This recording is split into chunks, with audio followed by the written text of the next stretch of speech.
Assalamualaikum warahmatullahi wabarakatuh. Perkenalkan, nama saya Muhammad Raffi Ramadan, kelas 11 TI 1, dan kali ini saya akan mempresentasikan sistem kendali elektronika. Sistem kendali atau sistem kontrol adalah suatu alat untuk mengendalikan atau memerintah dan mengatur kendali dari suatu sistem.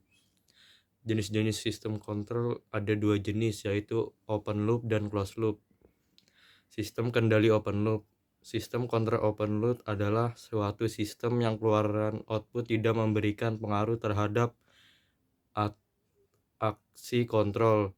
Dengan kata lain, output yang dihasilkan sistem ini tidak dapat dijadikan umpan balik atau disebut dengan feedback ke dalam masukan sistem.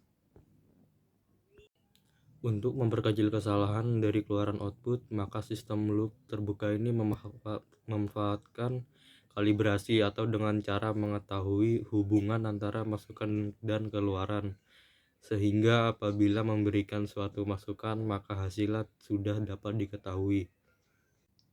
Dalam sistem kontrol terbuka, hasil dari keluaran tidak bisa dibandingkan dengan masukan acuan, sehingga masing-masing masukan acuan berhubungan dengan operasi tertentu pada plan. Salah satu kekurangan dari sistem kontrol loop terbuka adalah ketika terdapat gangguan baik internal maupun eksternal, maka sistem tidak dapat melakukan kegiatan atau tugasnya apa yang diharapkan. Akibatnya hasil keluaran output akan berbeda dari yang diinginkan.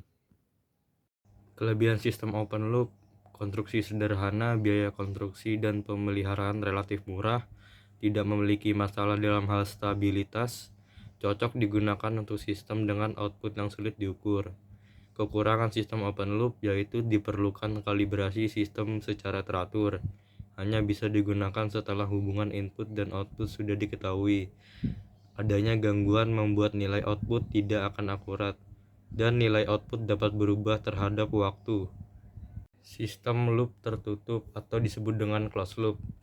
Pengertian: sistem kontrol closed loop, sistem kendali lingkar tertutup, adalah suatu sistem yang keluarannya atau outputnya memberikan pengaruh terhadap aksi kontrol, sehingga kesalahan yang dihasilkan pada keluaran dapat menjadi feedback atau umpan balik ke dalam masukan sistem. Keluaran sistem akan selalu memberikan feedback ke masukan sampai hasil keluarannya sesuai dengan yang diinginkan. Jadi keluaran akan berhenti memberikan feedback apabila nilai atau hasilnya sudah sesuai. Contoh blok diagram sistem open loop: input ke controller, plan dan output.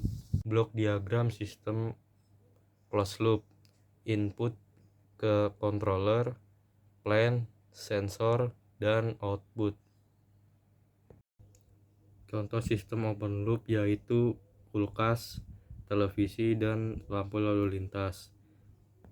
Contoh sistem closed loop: